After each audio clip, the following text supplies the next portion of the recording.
You know, one of my favorite video game genres is the racing game. And one of my favorite things to happen to the genre is the addition of the open world. So today I'd like to take a look at one of the earliest games that I remember to add those two things together. Microsoft Midtown Madness Chicago Edition, developed by Angel Studios and published by Microsoft in 1999 for Windows PCs. Of course, this wasn't the first open-world racing game by any means. You had games like Spectrum Holobyte's Vet doing similar things back in 1989, for instance. But this was the first game of its type I'd seen at the time, and it was nothing short of mind-blowing to me. Say goodbye to gridlock, run every stop sign, drive the wrong way. Now that's racing Chicago style. And having actually driven around Chicagoland on several occasions, I can say that's not just racing Chicago style, but driving Chicago style in general. Inside the box, you get the game on a very blue CD-ROM and a jewel case booklet, which contains some basic information about the game, though the meat of the info is included on disk as a help file. It also has a small map of the city in the center of the booklet, but the in-game map is far more useful, so if you're referring to this during gameplay, you're doing it wrong. Typically, I'd start off by showing the game's startup sequence at this point, but I've just gotta mention the installation here because it's awesome.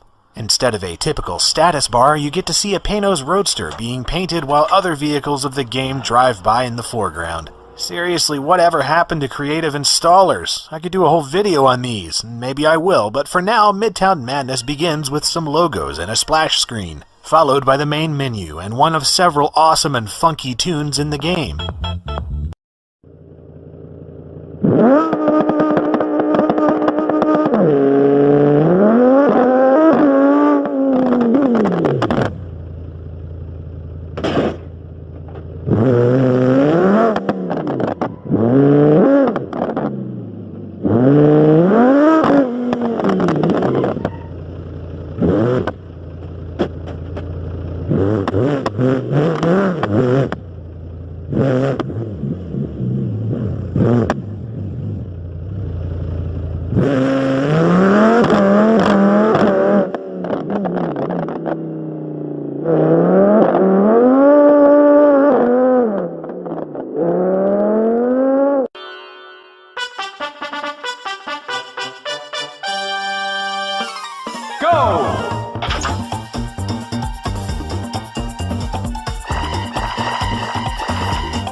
Finish!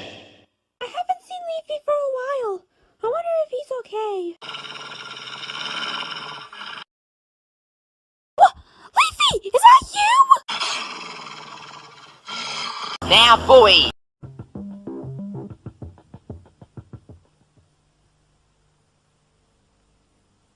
Make it as far